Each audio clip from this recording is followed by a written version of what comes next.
All right. Remember our rules. A lot of the rules are the same. If we have positive times a negative, that will give me a negative. If we have a negative times a negative, that will give me a positive. Do not forget the rules, right? And I would always make that our first step. Is your answer going to be positive or negative?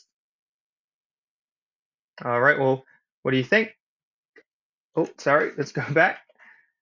I have a negative 2 1/4 and a negative 3/5. I have two negatives, right? Negative and a negative make a positive. So my answer is going to be positive. All right. Step two, this is added because now we're dealing with mixed numbers, right? We got to change or convert the mixed numbers to improper fractions. So make sure you watch that first video on how to do that. So I'm going to change negative 2 1/4, but actually I'm not going to even use the negatives. We're going to ignore the signs and multiply it regularly. So I'm just going to ignore the signs. So 4 times 2 plus 1. That's how it, remember in the video, 4 times 2 plus 1. 4 times 2 is 8 plus 1 is 9. So I get 9, keep the original denominator, fourths times 3/5, right? This is not a mixed number, so I can't do anything with it. It stays the same. All right, so now I've got this 9/4 times 3/5.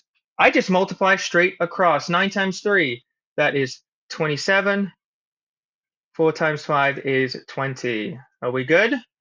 Hold up, right? Simplify, okay? First, there's two types of simplifying. You got to put it in lowest terms. Okay, that's the one that when we think of simplifying, that's what we usually think of. But it also means changing back to a mixed number. Okay, so first thing I like to do is make sure, can I put this in lowest terms? Can I simplify? Can I divide the same number into these? And I cannot. This is it. Okay, so next thing I'm going to do is change it back to a mixed number. Remember, we do that by dividing. So it's like saying 27 divided by 20. How many times can 20 go into 27? Well, looking at that, I know I can only take out one set of 20, one set, so that's one whole, and I would be left with 7, so 7 would be my remainder 7. So here's my answer. I have one whole, remainder 7, that's the numerator, over the original denominator, right? And you can always double check, can I simplify 7/20ths? I cannot. All right, so let's try another one. All right, negative 8 2/3 times 1 2/13. Why don't you try this by yourself? See if you can solve it. Then we'll review. Okay. First thing I'm going to ask you guys, is your answer positive or negative? Step one. Okay. I have a negative and a positive. Negative and a positive. My answer is going to be negative. So I'm just going to put my negative symbol right there, so I don't have to worry about it anymore. Next thing, we got to convert mixed numbers to improper fractions. Remember, we're going to do 3 times 8 plus 2. 3 times 8 is 24, plus 2 is 26. And you keep it over the same denominator. Let's change the same thing, right? And I'm not looking at the signs anymore. 13 times 1 is 13, plus 2 is 15 over 13.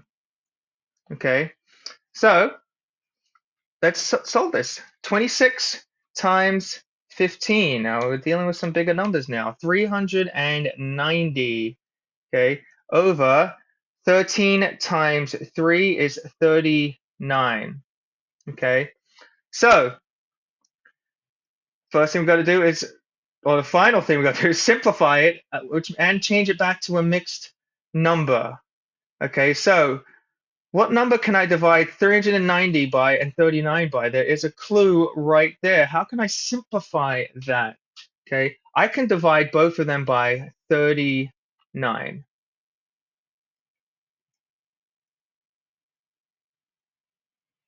And I'll get 39. 390 divided by 39 will give me 10. And then 39 divided by 39 will give me 1. Okay, and now notice this does not look like a nice number, right? But read it out with me. Instead of saying a fraction, use the fraction sign as division. 10 divided by 1 equals 10, right? Any number over 1 is that number. So remember, our answer will be negative 10. Okay.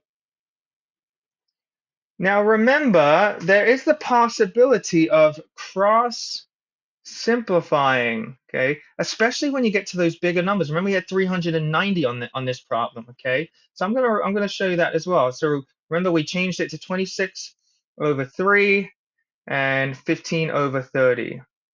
15 over, I'm sorry, 13. And then we said our answer was gonna be negative. So I know there's a relationship between 15 and 3. Okay. Okay. If I was simplifying it, 15 over 3, I could divide both of them by 3. Okay. So I would get 5 over 1. So the 15 could change to a 5, and the 3 could change to a 1. All right. And you might not notice this one as well, but I can do the same thing with 26 and 13.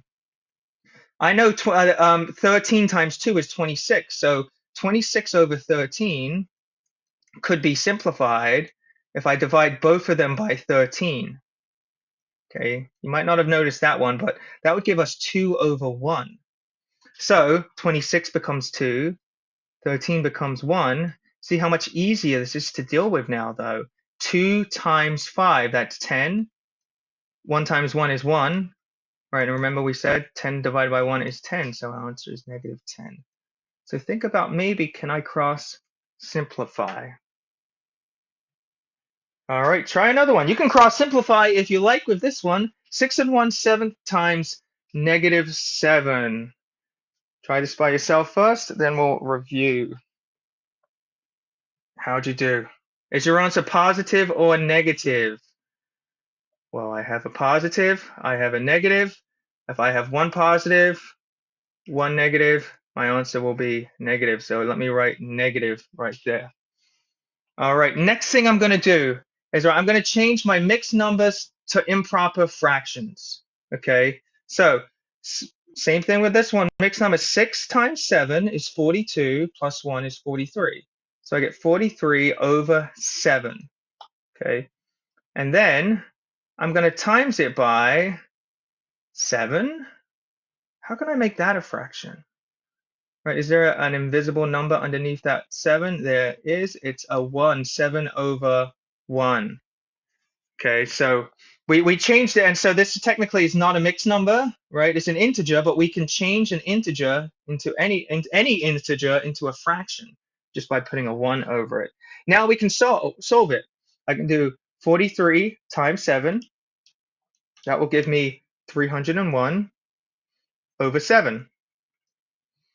But now I got to figure out, oh man, I got to simplify this. This is a lot. So let's start dividing. Well, let's look at 7.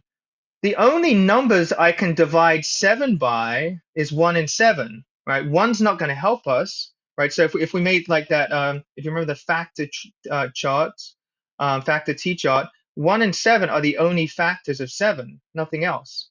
So can I divide 301 by 7? If I can, then it can be simplified, or can be put in lowest terms.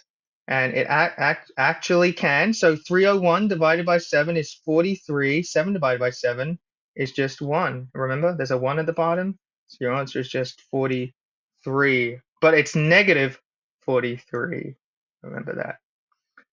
All right. Now, did anybody try it with the cross canceling or cross simplifying method? If you did, if you didn't, I think you should, especially with a problem like this. It'll make your life easier, especially when you have the same number on the top and the bottom. Now, technically, if we simplified, 7 over 7 equals 1. Okay, 1 whole. 7 divided 7 is 1. So when you see the same number on the top and on bottom, I just cancel them out. I could write a 1. It cancels out to 1, but they just cancel each other out. Okay, so now I have 43 over 1 left over. Just put these together, and we know that is 43. And my answer, again, remember, it's negative. So in a question like this, when you end up having the same number on the numerator and in the denominator, just cross them out. All